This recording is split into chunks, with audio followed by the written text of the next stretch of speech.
अस्सलामुअलैकुम, welcome back to Ayaz academy. दोस्तों, आज की इस वीडियो में हम बात करेंगे क्लास 9 फिज़िक्स के ऐसे इंपॉर्टेंट टॉपिक्स के बारे में जिससे आपको फ़ायदा होगा एग्ज़ाम में। और हम ऐसे टॉपिक सेलेक्ट करेंगे जो लॉन्ग क्वेश्चंस में भी आ सकते हैं और शॉर्ट क्वेश्चंस में भी आ सकते हैं। ठीक है, सो चैप्टर वाइज हम इस तरह करेंगे कि हर एक चैप्टर से 3 या 4 टॉपिक सेलेक्ट करेंगे और इसको आपने याद करना है, लर्न करना है, जिससे आपको एग्ज़ाम में ज़रूर इंशाल्लाह फ़ायदा हो। अब चैप्टर नंबर 1 से जो इम्पोर्टेंट क्वेश्चन आ सकते हैं उसमें क्या है, उसमें इधर देखिए आप।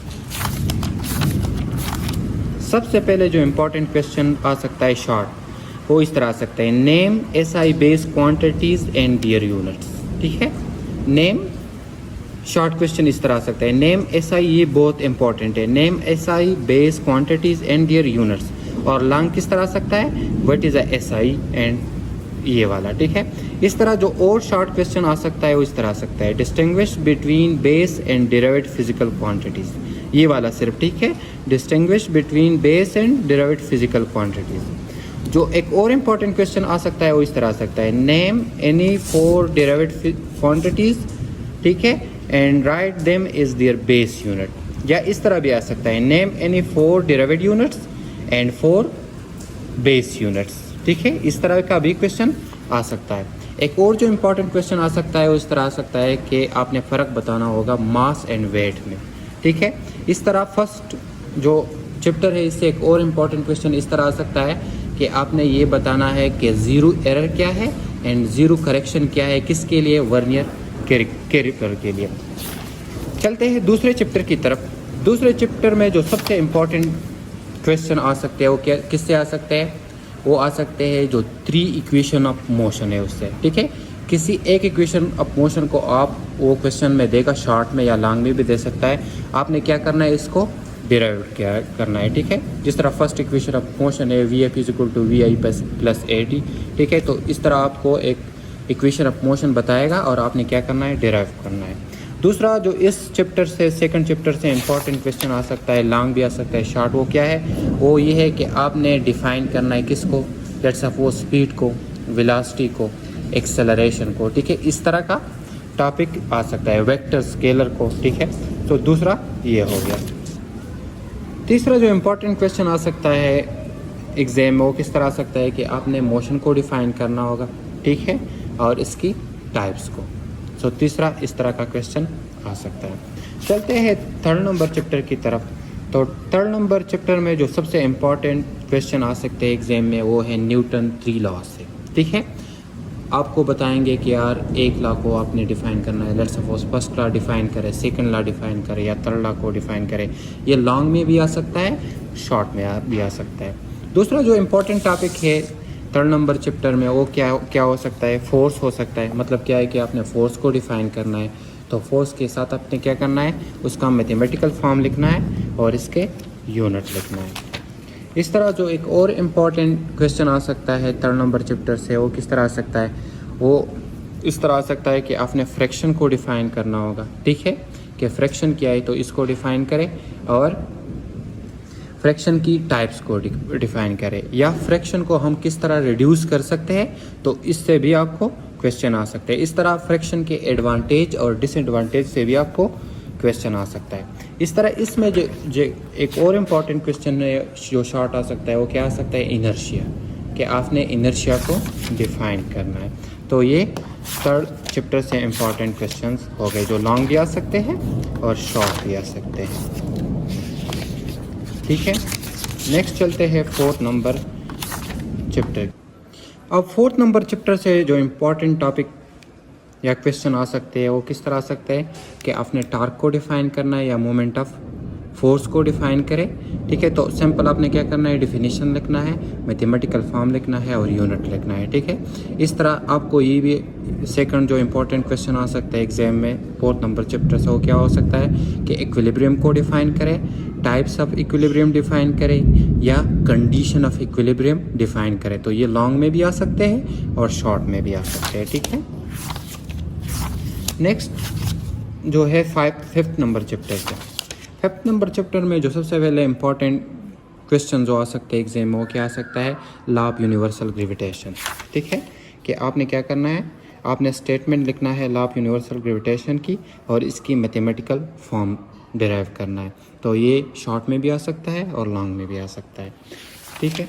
नेक्स्ट जो 5th नंबर चैप्टर से आ सकता है वो क्या आ सकता है, इधर देखें, मास पे अर्थ, मैथमेटिकल डिराइवेशन जो मास पे अर्थ है, तो ये लॉन्ग में ये आ सकता है।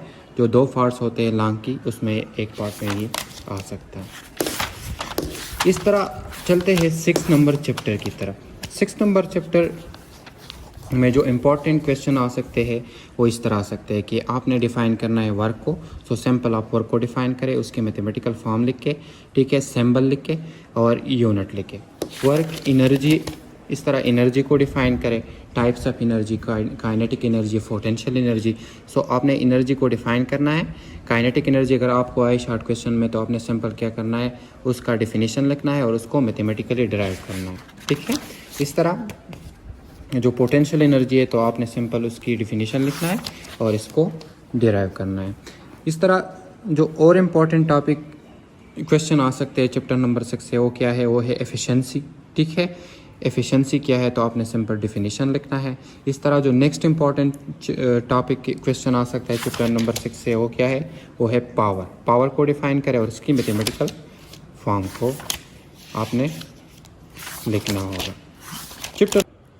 चैप्टर नंबर 7 में सबसे पहले जो इम्पोर्टेंट टॉपिक है जिससे क्वेश्चन आ सकता है, वो क्या है, kinetic molecular model of matter, ठीक है। इसमें आपने इन तीनों पॉइंट्स को याद रखने हैं। सॉलिड के जो पॉइंट्स है वो kinetic, according to kinetic molecular model, solid के जो पॉइंट्स है ये लिक्विड और गैस के, ठीक है। इस तरह जो डेंसिटी हो गया, प्रेशर हो गया, इसका सिंपल डिफिनीशन मैथमेटिकल फॉर्म भी आ सकता है, ठीक है। नेक्स्ट जो चीज़ आ सकता है चैप्टर नंबर 7 से, उसमें क्या है, उसमें है आर्चिमेडिस प्रिंसिपल,